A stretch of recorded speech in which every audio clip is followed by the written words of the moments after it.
آپ کے خیال میں ایگزیکٹلی اگر یہ دھاندلی ہوئی ہے تو کتنی سیٹوں پر ہوئی ہے، اور نہ ہوئی ہوتی تو کتنی سیٹیں آپ کیلکولیٹ کیے بیٹھے ہیں؟ بسم اللہ الرحمن الرحیم. آپ کا شکریہ، آپ نے بہت اہم ایشو پر یہ پروگرام بنایا ہے.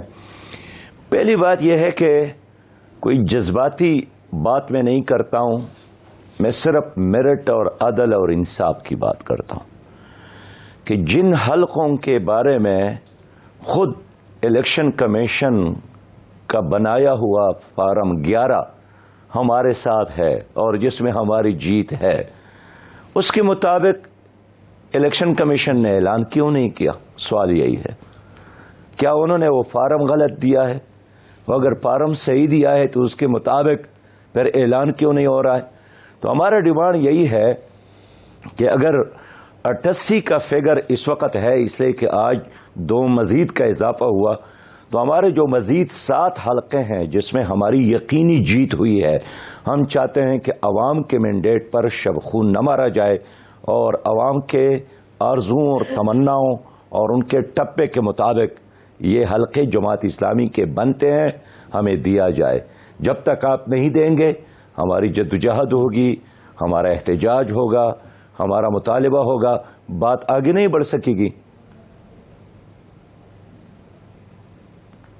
صحیح ہے. تو سراج الحق صاحب، یہ کتنی سیٹیں ہیں ایگزیکٹلی آپ کے علم میں ہے کہ کتنی سیٹوں پر دھاندلی ہوئی ہے، اور اگر تمام شکایات آپ کی دور ہو جائیں تو کتنی سیٹیں ہو جائیں گی 88 میں کل ملا کر؟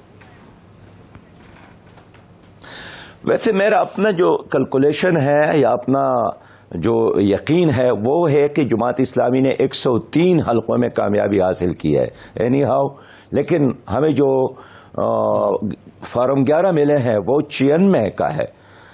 اب 96 میں جو ہمارے ساتھ ثبوت موجود ہے، ڈاکومنٹ موجود ہے، دستخط شدہ پیپرز موجود ہے، اس میں اگر آپ ہمیں 86 دیتے ہیں اور باقی نہیں دیتے ہیں تو آخر کیوں نہیں دیتے ہیں؟ اس کا مطلب یہی ہوا کہ آپ ریاستی حکومتی اختیارات کے ذریعے پیپلز پارٹی کو نمبر 1 پارٹی بنانا چاہتے ہیں، جو کبھی بھی نہیں ہوگا. اس لیے میں سمجھتا ہوں کہ یہ ہضم کرنا پیپل پارٹی کے لیے خاصا ایک مشکل کام ہوگا. عوام کا ایک فیصلہ ہے، اس کو تسلیم کیا جائے. پیپلز پارٹی اگر سمجھتی ہے تو جمہوری جماعت ہے تو پھر عوام کے مینڈیٹ کا احترام کرے، اور اس لیے ایئر پیر کے ذریعے یا دانلی کے ذریعے زور زبردستی کے ذریعے ہمارے جو مزید 7 حلقے ہیں وہ کلیئر کیا جائے، ان کا اناؤنسمنٹ کیا جائے، اور جو ہمارے فارم ہے پہلے مرحلے میں جو ہمارے ساتھ موجود ہے جس میں ہماری جیت ہے وہ تو ہمارے حوالے کیا جائے. صحیح ہے. لیکن سراج الحق صاحب، آپ کو لگتا ہے کہ احتجاجوں کے نتیجے میں رزلٹ چینج ہوتے ہیں؟ کیونکہ ہم نے دیکھا کہ پاکستان میں جب بھی، یعنی پاکستان تحریک انصاف کو بھی ماضی میں بڑے اعتراضات رہے ہیں، انہوں نے تو دھرنا دے دیا 126 دن کا اسی احتجاج کے طور پر کہ ہمارے ساتھ دھاندلی ہوئی ہے، 4 حلقے کھولو، یہ مطالبہ کر رہے تھے، لیکن ان کو بھی کچھ نہیں ملا. آپ ایسا احتجاج کیسا کریں گے کہ جس کے نتیجے میں آپ کو احتجاج کے نتیجے میں کچھ مل جائے گا؟ نہیں، ہم حساب کتاب کی بات کرتے ہیں کہ اگر ایک بار آپ نے ہماری جیت کے حوالے سے ہمیں ڈاکومنٹ دیا ہے اور اس میں پیپلز پارٹی کے ووٹ بھی بالکل واضح ہیں اور ہمارے ووٹ بھی بالکل ظاہر ہے، تو پھر 2 4 5 گھنٹوں میں ایسی کون سی قیامت آئی؟ کیا ہوا کہ ہمارے جو میجارٹی ہے وہ کم ہو گئے اور آپ کے کم ووٹ زیادہ ہو گئے؟ تو آپ کے کم نے بچے دیے تو ہمارے زیادہ نے کیوں بچے نہیں دیے؟ سوال یہی ہے. تو میں سمجھتا ہوں کہ اگر فیئر الیکشن ہو تو پھر ہمارے اس مینڈیٹ کو تسلیم کیا جائے. اور پیپلز پارٹی کا سچی بات یہ ہے کہ اگر آپ کا یہ مطالبہ تو نئے ہے، لیکن بالکل جی، یعنی پیپلز پارٹی اسد اللہ صاحب ایک اسپیشلائزیشن رکھتی ہے دانلی کرنے میں، اور ظاہر ہے ایک پرانی جماعت ہے اور مسلسل حکومتوں میں رہی ہے، پھر سرکاری وسائل، حکومتی وسائل، ہر طرح کے وسائل استعمال بھی کرتی بھی ہے، جانتے بھی ہے. ہمارے ساتھ تو دیکھیں نہ حکومت ہے، نہ MNA ہے، نہ MPA ہے، نہ سرکاری وسائل ہے، کچھ بھی نہیں ہے، لیکن عوام کا ایک رد عمل تھا، موجودہ نظام کے بارے میں جنہوں نے ہمیں ووٹ دیا. اب اگر پیپلز پارٹی عوام کی اس آواز کو نہیں سنتی ہے اس کو سننا پڑے گا. ٹھیک ہے سر صاحب، اگر آپ کی یہ بات مان بھی لی جائے کہ آپ کی اصل میں 103 سیٹیں بنتی ہیں، پھر بھی سادہ اکثریت نہیں ہوتی اور آپ کو کسی سیاسی جماعت کے ساتھ اتحاد کرنا پڑے گا اپنا میئر لانے کے لیے، لیکن اس سے یہ ضرور ہوگا کہ آپ نمبر 1 پارٹی بن جائیں گے. اب اس سینیریو میں اگر آپ کے پاس 2 آپشنز ہیں، آپ جماعت اسلامی کی طرف جائیں گے یا پیپلز پارٹی کی طرف جائیں گے، اگر دونوں آپشنز میں آپ کو میئر بنانے کا موقع مل رہا ہے تو آپ کی چوائس کیا ہوگی؟ ہماری خواہش ہے کہ ہم سنگل لارجسٹ پارٹی بن جائے تاکہ ہم اس مشکل ہی سے نکل جائے. ایک یہ دوسری بات یہ کہ اس وقت تو ہم ایک جدوجہد میں ہیں کہ ہمارا حق ہمیں مل جائے. اب کس کے ساتھ اتحاد کرنا ہے کس کے ساتھ نہیں کرنا ہے، ہمارے دروازے بھی کھلے ہیں، بات چیت بھی کر رہے ہیں، سب کے رابطے بھی ہو رہے ہیں، لیکن یہ ابھی قبل از وقت ہے.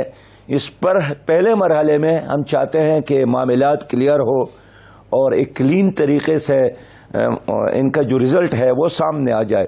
جب تک یہ چیز کلیئر نہیں ہوتا تو کس کو ساتھ لیا جائے نہ لیا جائے یہ سوال قبل از وقت ہے. باقی سب کے ساتھ رابطے میں ہیں، سب ٹیلی فون کر رہے ہیں، گپ شپ کر رہے ہیں، دعوتیں دے رہے ہیں، لیکن ہم نے کسی کو ہاں یا نہیں اس لیے نہیں کیا ہے کہ ہم خود ایک مشکل میں ہیں کہ لوگوں نے جہاں جہاں ہمیں ووٹ دیا ہے اس کو کلیئر کیوں نہیں کیا جا رہا ہے.